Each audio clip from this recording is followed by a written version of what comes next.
Party కానే కాదు sir. YCP అనేది ఒక కుటుంబ పార్టీ. వాళ్ళ కుటుంబ మెలోడీ డ్రామాలు వాళ్ళింట్లో ఇవాళ ఆ వర్గీలు చూసి కన్నీళ్లు పెట్టుకున్నాడు. ఎందుకండి కన్నీళ్లు? దేన్ని కన్నీళ్లు ఎందుకు పెట్టుకోవాలి? ఆమె ఇవాళ అసలు అతను ఇవాళ నిన్నగాక మొన్న ప్రజలు బుద్ధి చెప్పి ఫ్లోర్ లీడర్ కేవలం ప్రతిపక్ష పాత్ర కూడా ఇవ్వాల. గతంలో తప్పుడు ప్రచారం మా మీద చేసి సరే మంచో చెడో మాకు ప్రతిపక్ష హోదా ఇచ్చారు. మా ప్రతిపక్ష హోదాని పీకేయడానికి చాలా ప్రయత్నాలు చేశాడు. అవేం పప్పులు ఉడకలేదు. ఇవాళ నిన్ను ఫ్లోర్ లీడర్గా గుర్తుపెట్టారు, కూర్చోబెట్టారు. నువ్వు ఆ ఫ్లోర్ లీడర్ కాదు, నేను ప్రతిపక్ష నాయకుడు అంటావు.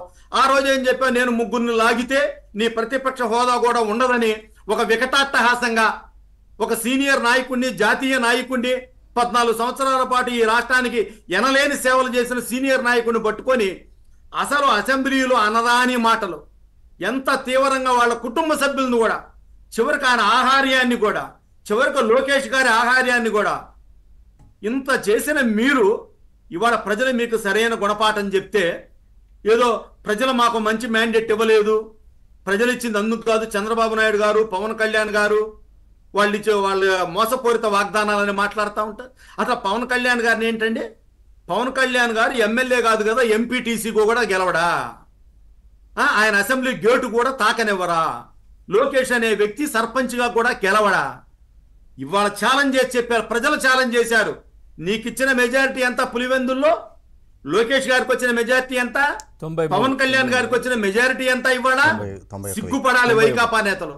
అసలు పవన్ కళ్యాణ్ గారికి జగన్మోహన్ రెడ్డి గారికి అసలు పొంతనే లేదు. ఎందుకంటే ఆయన గతంలో పోటీ చేసి 2 స్థానాల్లో ఓడిపోయినా గానీ ఓడిపోయిన నెక్స్ట్ డే నుంచి ప్రజల్లో ఉన్నారు. ఆయన నాకు తీర్పు ఇచ్చారు ప్రజలు, అనేక సమస్యల మీద ప్రభుత్వాన్ని నిలదీశాడు. కానీ ఈయన ఎన్నికలు అయిపోగానే లండన్ పోవడమో లేదంటే నాకు 5 సంవత్సరాలు కళ్ళు మూసుకుంటాను, ఈ 5 సంవత్సరాలు కళ్ళు మూసుకుంటే అయిపోయింది, ఈ విధమైన మాటలు. అసలు ఇతను ప్రజా సమస్యల మీద, ప్రజల మీద అతనికి ప్రేమ లేనే లేదండి. గతంలో చూశాడు 2014లో మా నాన్న చరిష్మా మీద గెలుస్తానేమని చూశాడు. ఆ రోజు చంద్రబాబు నాయుడు విడిపోయిన రాష్ట్రానికి చంద్రబాబు నాయుడు గారు అవసరం ఉంది అని చెప్పి గుర్తించడంతో ఇక ఇట్లా కాదు, మనం ఏదో ఒకటి చెయ్య. చివరికి మొన్న కూడా ఓటమి తప్పదని తెలుసుకొని ఒక గులకరాయి డ్రామా ఆడాడు, కోడికత్తి డ్రామా లాగా గులకరాయి డ్రామా ఆడాడు. అవి కూడా ఆ గులకరాయి చివరికి వాళ్ళ సొంత చెల్లెళ్ళు వీళ్ళంతా కూడా బయటకు వచ్చినా కూడా అతను ఏం చెప్తాడండి, ఇవాళ వాళ్ళ చెల్లెల్ని అనరాని మాటలు అన్నాడు. ఇంకో సొంత కుటుంబ సభ్యుల్ని ఎంత విడిపోయినా ఎన్ని కోపాలున్నా కూడా ఆ విధంగా మాట్లాడరు ఎవరు కూడా. వాళ్ళ చేత షర్మిలారెడ్డిని ఆ విధంగా దూషించాడు. సార్ అదే సార్ మీరు ఇందాక చెప్పారు, అప్పుడు ప్రతిపక్ష నేత చంద్రబాబు నాయుడు గారిని కావచ్చు, అచ్చెన్నాయుడు గారిని కావచ్చు, లేదంటే లోకేష్ గారిని వీళ్ళ గురించి మాట్లాడాలన్నారు జగన్మోహన్ రెడ్డి. కానీ సొంత చెల్లి గురించే మాట్లాడారు కదా. సొంత చెల్లి గురించే ఆ డ్రెస్ అంటే ఆ వేసుకున్న పసుపు చీర కట్టుకుంటే కూడా కామెంట్ చేశారు కదా ఆయన.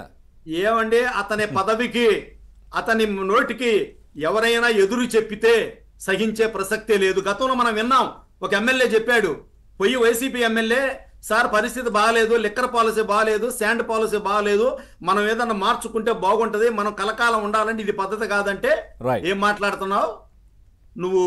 సాక్షి పత్రిక చూడవా? నువ్వేదో ఈనాడు ఆంధ్రజ్యోతి చదువుతున్నట్టుంది, ఏబిఎన్, టీవీ5, ఈటీవీ చూస్తున్నట్టుంది. నువ్వు ముందు అవి మానుకొని మన సాక్షి పేపర్ రోజు చదివితే నీ మైండ్ సెట్ మారిద్ది అన్న. అందుకని ఈ మైండ్ సెట్ ప్రజలు మార్చారు తప్ప ఇతను ఒక శాడిస్ట్ సార్. ఇతను అనుక్షణం పదవి పదవి పదవి. పవన్ కళ్యాణ్ గారిని కానీ చంద్రబాబు నాయుడు గారిని రాజకీయాల్లో ఉండే వ్యక్తులు ఎప్పుడైనా ఆ విధంగా అట్లా మాట్లాడతారండి? నిన్నగాక మొన్న నాని ఎంత ఘోరంగా మాట్లాడాడంటే అయ్యి ఒక్కసారి మనం తలుచుకుని అసెంబ్లీలో మనకి బయటకి వినపడిన మాటలు కొన్ని మాత్రమే, వినపడనే మాటలు చాలా దారుణంగా మాట్లాడారు చంద్రబాబు నాయుడు గారు. శ్రీనివాస్ గారు వస్తాను. అందుకని ప్రజలు మంచి బుద్ధి చెప్పారు సార్. నేను ఒకటే మీ ఏబిఎన్ ద్వారా తెలియజేసేది, అది రాజకీయ పార్టీ కాదు, అది ఒక కుల పార్టీ. ఒక శాడిస్టులు ఆ శాడిస్టులు కూడా బయటికి రావాలి. జగన్మోహన్ రెడ్డి అనేవాడు ఎవరు? జగన్మోహన్ రెడ్డి అనేవాడు ఇప్పుడు వాళ్ళు చెప్పారు సార్.